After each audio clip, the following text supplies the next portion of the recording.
You're not part of the kingdom, are you? A little bit ago, I played Amazing Island on GameCube for the channel, and I really enjoyed it. The GameCube has a whole heap of really cool niche, forgotten games that often go overlooked. But the thing is, the GameCube's library, relatively speaking, was actually pretty small. It had about 650 games, but its other fellow 6th generation consoles had loads more games that were never released on the Cube. Speaking of the PS2 in particular, that console had almost 3,000 games or more. I didn't personally grow up with the PS2, and so I missed out on a lot of these really cool experimental games. Due to the PS2's low specs and huge popularity, tons of these experimental games would come out for the system. Just a bit ago, I stumbled on this PS2 game that I'd never heard about, and it gave me such a similar vibe to Amazing Island that I knew I had to check it out. It's this little RPG called Magic Pengel: The Quest for Color. The PS2 had so many of these neat little gems of games, many of which never made it to the West. I love custom character creators and monster RPGs like Pokémon. I really took one look at this thing and I was like, that's my jam, I need to try it out.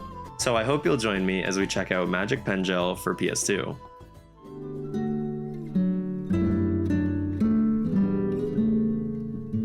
Before I start talking about the game, first I want to give it some context. Magic Pengel: The Quest for Color, I'm just going to be calling it Pengel most of the time, was released back in 2002 and was published by Taito in Japan and Age Tech in North America. In Japan, the title translates to something like Junk Masterpiece, Theater, Sketch, Kingdom. It makes more sense when you get into the story. In Pengel, you play as an avatar of yourself, having fallen into some sort of magical land where humans coexist with creatures that they call doodles. I was pretty surprised by the depth they go into establishing the lore of this world, with a full-on creation myth based on humans, colors, and the ability to create and control doodles. Only good-hearted people can create new doodles, and doodles have magic powers to create the world. Pengels, good pun by the way, are fairies that allow people to make new doodles. Doodle, doodle, doodle. You're gonna hear that a lot. Now in the present, all the humans and doodles coexist on this small scrappy junk town on an island. There's also this evil kingdom now that wants to use them to do bad stuff. Nothing super crazy for a JRPG, but that's the general premise. You wake up, a Pengel appears, and you draw your first doodle to start the game.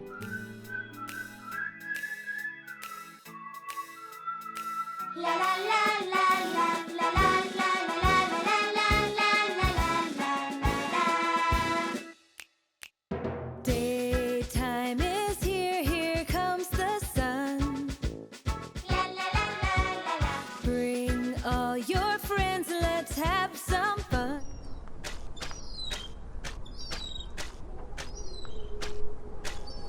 I gotta say, I really love this intro cutscene. It sets the tone of the world right away, and the characters are animated so well.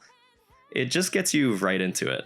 The voice acting is about as rough as you'd expect for a PS2 dub, but it's pretty good for what it is. What do they belong to? The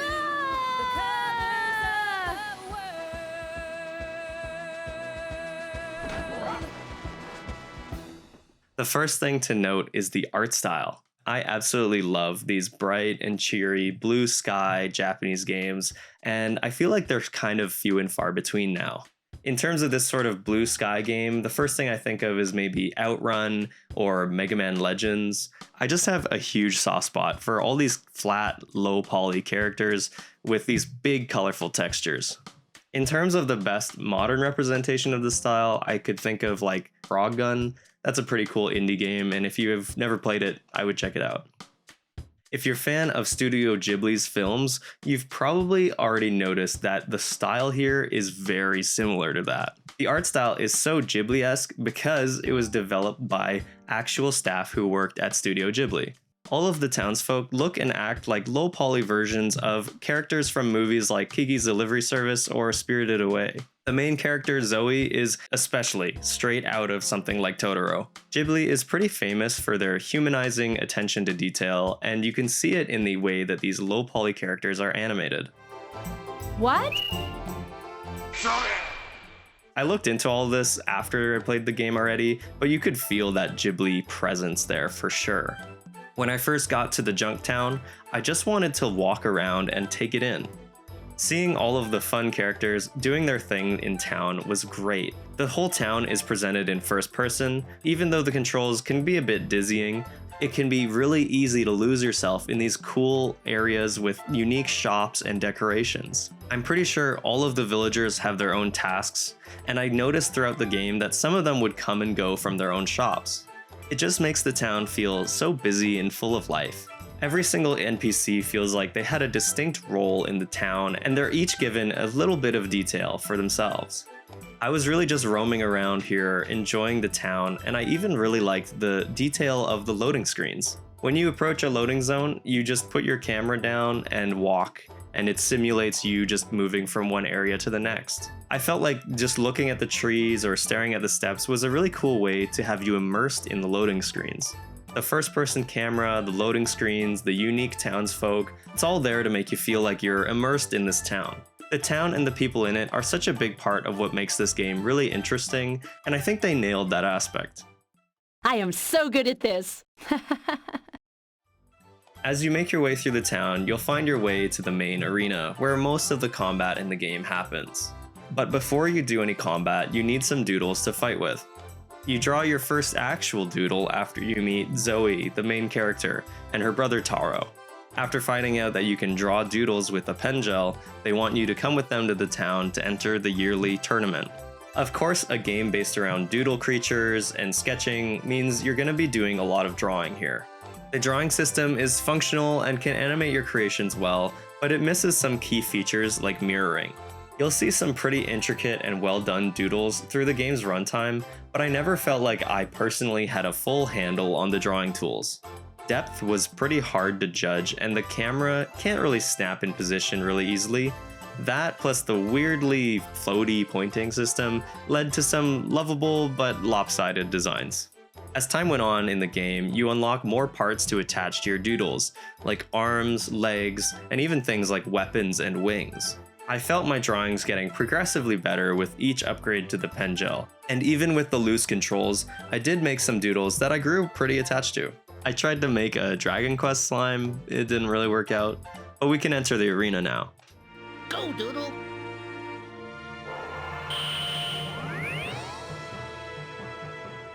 Combat follows a 3-type system, sort of like if you boiled down Pokémon to its bare-bone mechanics. You have magic, attack, and block type.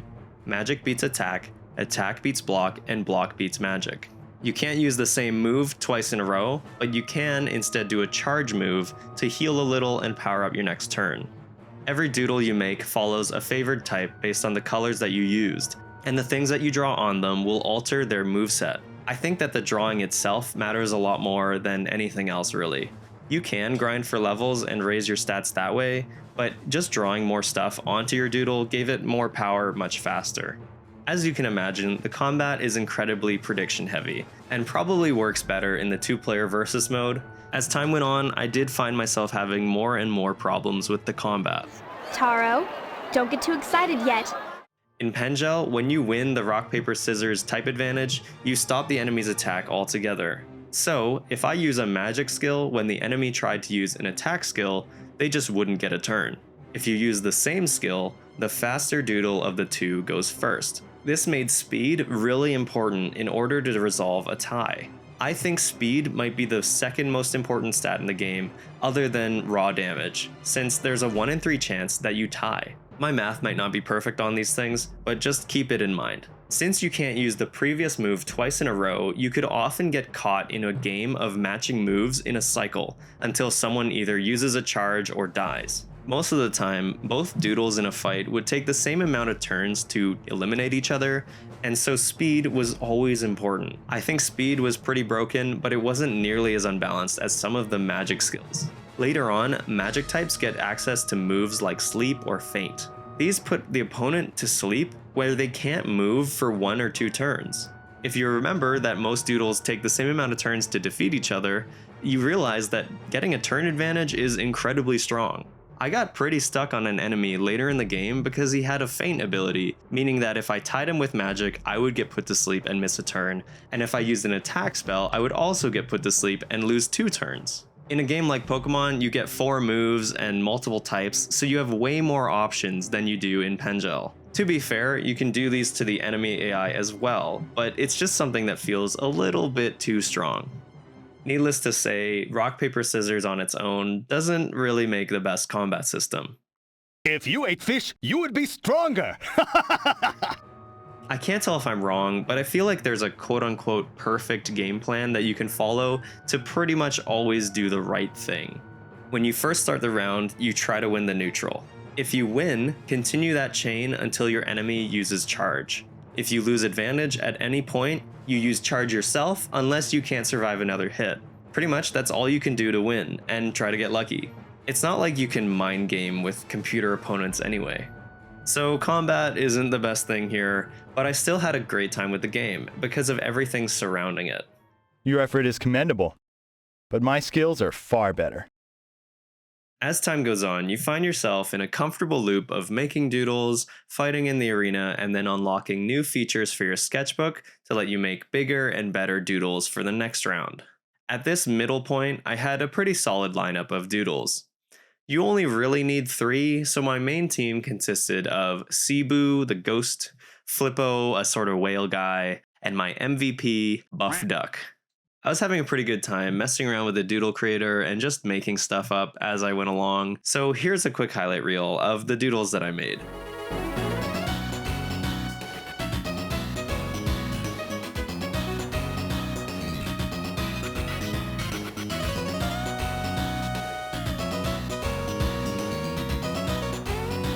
Let's get back to it.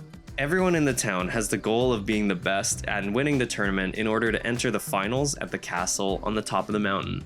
At some point you learn that Zoe and Taro's father, Galileo, was a top doodle master and went to the kingdom, but suddenly disappeared. Zoe, throughout the game, has been throwing letters in bottles out into the ocean in order to find him. Every time you complete a round in the arena, you get a new cutscene back at the home base. After I completed more and more arena rounds, a mysterious boy named Mono shows up, and he says that he knew Galileo in the past, and that he's passed away. I thought it was Mono at first, but everyone in the game calls him Mono. My name is Mono. If you're interested in checking Pengel out, I'd recommend it, so skip to this point in the video and avoid the plot stuff. Through one thing or another, Mono is revealed to be a doodle, but he's strong enough to rip the color out of people themselves.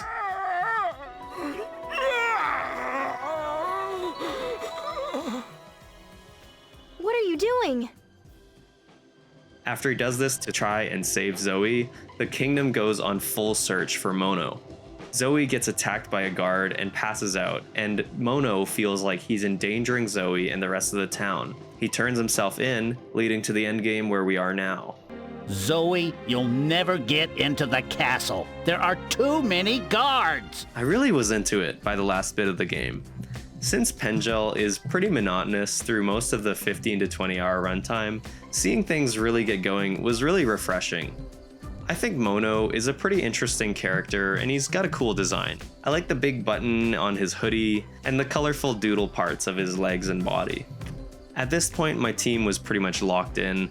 Buff Duck still was here, but with the addition of Mecha, a magic type, and Long One, an additional attack type.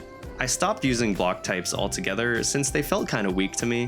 When I was thinking about it, I was like, why would you need a reflecting barrier when I could just use the magic myself with a dedicated doodle, or hit like a truck with an attack type? Mono has to be around here somewhere. Let's split up and look for him. Once you enter the castle, you get the classic, creepy sci-fi JRPG ending area. You've entered the finals, but you're there to crash it with Zoe and Taro. The 3 of you decide to split up and look for Mono in 3 different doors. You enter the first door, climb up the stairs, and enter a battle with this thing.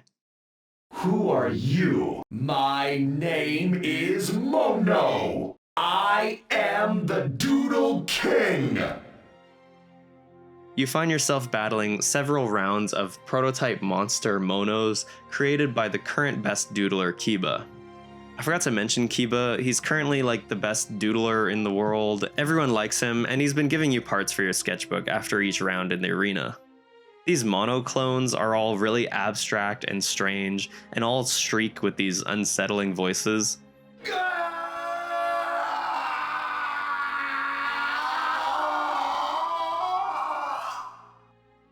They give some exposition about the truth of the world as they melt away. It's really great stuff.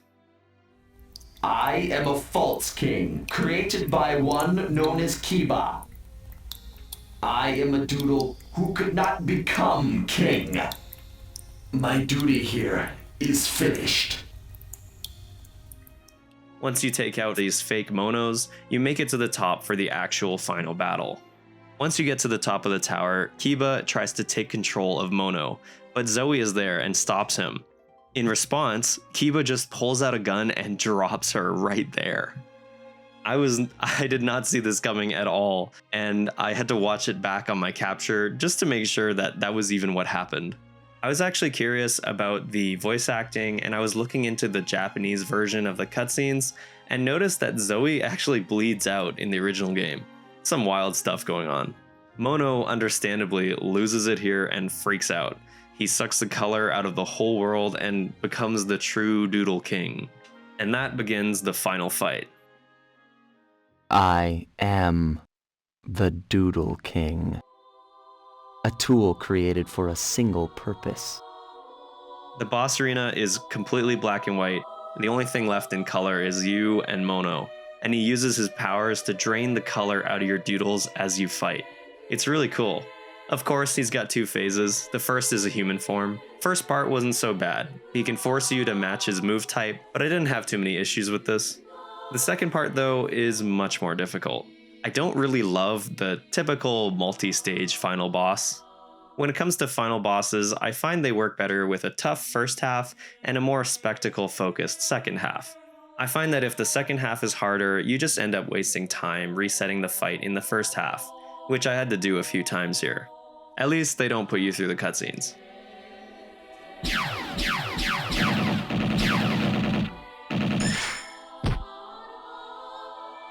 Once you do get him down though, he recharges one last turn. I was one shot away from winning, and then to suddenly be like, oh yeah, you get a 1 in 3 shot to win the game, it was a little annoying. I guess it's fitting that the game ends with one last shot at rock, paper, scissors. After you defeat Mono, he comes back to his senses. He decides to undo everything and destroys himself in the process so that he can't be controlled by humans anymore.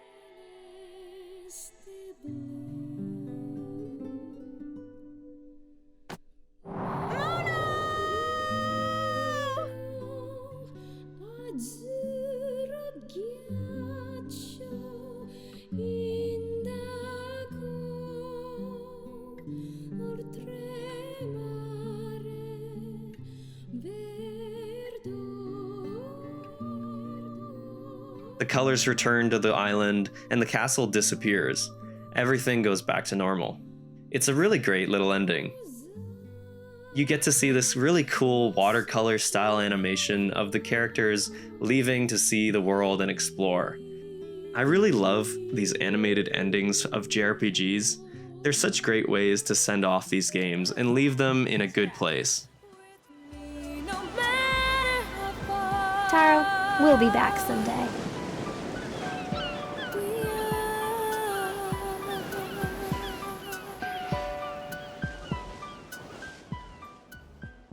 Magic Pengel for me just kind of showed up one day, and it seemed like something I would like, and that was pretty much the case. I think it's pretty fundamentally flawed when it comes to the combat, with some pretty broken mechanics and kind of frustrating chance rolls.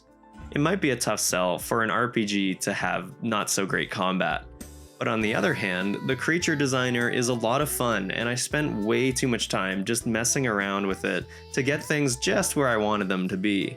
The game is pretty obscure these days, and I couldn't find a lot of cool creations from other people, but I did see this one guy who made a pretty convincing Venusaur. I think the characters in Pengel are really charming, with loads of lovable NPCs and a really cool main cast. I really don't see why you needed to be a self-insert when Zoe was easily the main character of the story. With some tiny changes, she could have just been the main playable character. In my Amazing Island video, I was looking for something like Pokémon, but with a creative twist. And while I didn't get exactly what I wanted here, I think it's still a very creative and charming experience. If you're looking to have a good time messing around with a fun creature maker and can stand the janky turn-based combat, Magic Pengel is a really interesting game. So that's it for me today. If you enjoyed this video, you can check out the rest of the channel. I cover all sorts of games here, sometimes more obscure things, sometimes more mainstream things. So if you like this sort of thing, you'll probably like more of the videos that are coming up. Like, comment, subscribe, all that fun stuff lets me know that you liked the video, you liked watching this one, and it motivates me to keep them coming. Thanks for tuning in, and take care.